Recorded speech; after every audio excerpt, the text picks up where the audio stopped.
Bonjour à toutes et à tous et bienvenue dans ce nouveau tutoriel InDesign dans lequel aujourd'hui nous allons venir nous intéresser aux effets et plus particulièrement à l'ombre portée. Quand on débute dans InDesign, le logiciel de mise en page de Adobe, il est parfois un petit peu complexe de savoir où trouver les ombres portées et comment les mettre en place. Je vous expliquerai dans ce petit tutoriel de quelques minutes comment faire et comment les mettre en place aussi bien sur un élément graphique, une photo ou une forme que vous auriez créée dans le logiciel que sur un texte. Parce que ce n'est pas forcément hyper logique pour trouver comment réaliser une ombre portée sur un texte. Si jamais vous avez des questions au cours du tutoriel, bien sûr, n'hésitez pas à m'en faire part. Je reste à votre disposition pour vous aider au mieux, que ce soit dans l'apprentissage des outils ou dans la découverte du logiciel en général. Je reste disponible via les sections entraide et FAQ sur tuto.com ou les commentaires si vous êtes sur YouTube. J'espère que ce tutoriel vous permettra de mieux comprendre le logiciel et de mieux l'appréhender. Je vous en souhaite un bon visionnage et je vous dis à tout de suite au cours des vidéos. Attaquons donc notre astuce sur InDesign qui va nous permettre de venir réaliser des ombres portées. Pourquoi j'ai voulu à tout prix vous faire cette petite astuce de quelques minutes? Tout simplement parce que récemment, en cours d'InDesign et de charte graphique, j'ai eu la question par un élève et cela m'a amené à me poser la question et surtout à chercher et à retrouver comment on devait faire parce qu'il existe plusieurs façons de le réaliser mais ce n'est pas forcément intuitif. Alors ici je vais commencer par venir tracer un carré.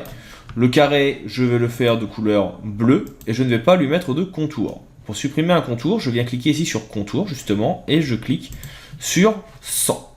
Ça me permet de mettre en transparent. Maintenant la question c'est comment venir pour faire une ombre portée. Plusieurs façons. La première ici, vous avez un bouton ombre portée. Vous cliquez dessus, automatiquement une ombre est apposée. Par contre, vous n'avez aucun paramétrage disponible sur cette ombre portée que vous avez ajoutée. Elle est ici et vous ne pouvez rien changer. Si vous venez dans fenêtre, et ici normalement vous avez, si je me souviens bien, effet, vous allez retrouver les différents effets que vous allez mettre. Et vous voyez que justement, cette ombre portée n'apparaît pas. C'est la plus classique de tous, elle est facile à mettre. Maintenant, vous avez à côté FX. Si vous cliquez sur FX, vous avez également une ombre portée. Cette ombre portée, si vous venez l'ajouter ici, tout en cliquant sur Aperçu, vous allez pouvoir la faire apparaître sur votre objet. Mais vous allez également avoir la possibilité de la paramétrer. Il y a bien sûr d'autres options et d'autres effets que vous pourrez retrouver, mais ici, vous avez déjà celui-ci. Et les paramètres de l'ombre portée, vous allez pouvoir les définir. Est-ce que c'est pour l'objet, l'entièreté de mon rectangle ou de mon carré? Est-ce que c'est uniquement pour le contour ou uniquement pour le fond? Et vous pouvez définir cela sur chacun des différents éléments. Est-ce que vous voulez par exemple que l'ombre portée ne soit présente que sur le contour et pas sur l'objet? Ici par exemple, comme on n'a pas de contour, pas d'ombre portée. Ici comme on a un fond, au contraire, ça va fonctionner. Etc. etc. Donc là, je vais venir le mettre sur l'objet en entier. Et si je me mets sur l'objet, on a plusieurs paramétrages que l'on peut utiliser ici et retrouver. On va avoir le mode avec produit, superposition, incrustation et la couleur de l'ombre. Ici de base, vous voyez qu'elle est noire. On va retrouver notre nuancier avec le CMJN classique et le RVB, mais également la possibilité de venir modifier notre couleur directement, pourquoi pas, en CNJM, en venant intégrer des couleurs pour avoir par exemple une ombre qui sera un peu plus bleutée ou un petit peu plus verte, si on le souhaite.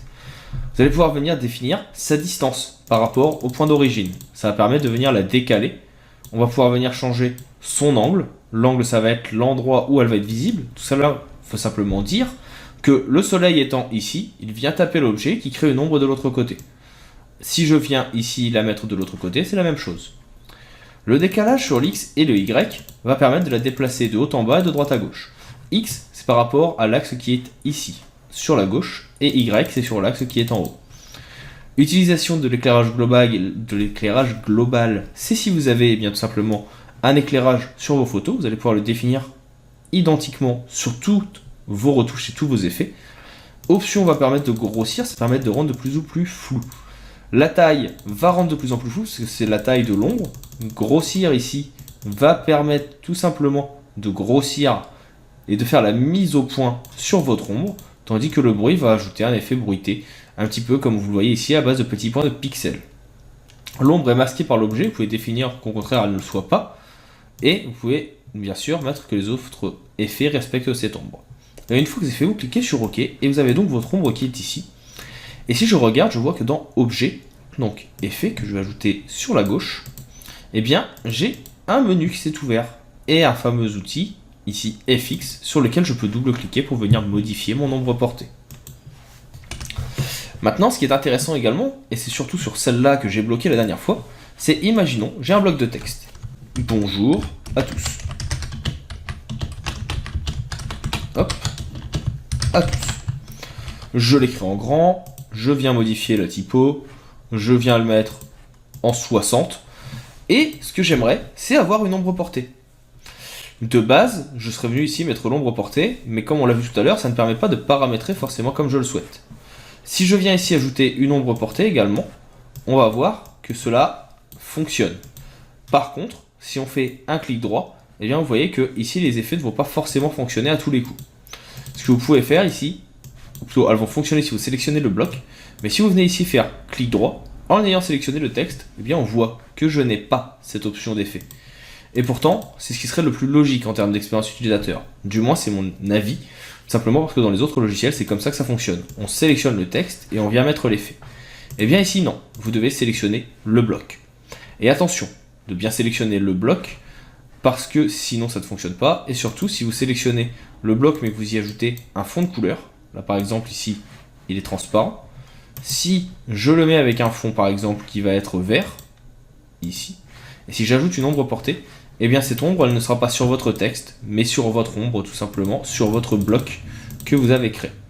Et ici, si je viens reprendre mon texte, que je viens le mettre en centré, je trouve que c'est un petit peu plus beau dans un bloc, eh bien on voit donc que c'est le bloc en entier qui a une couleur, qui a une ombre portée, et non pas le texte. Et ici, si je viens rendre invisible l'élément, eh bien on voit que tout de suite, c'est le contour qui va le prendre, ainsi que notre texte.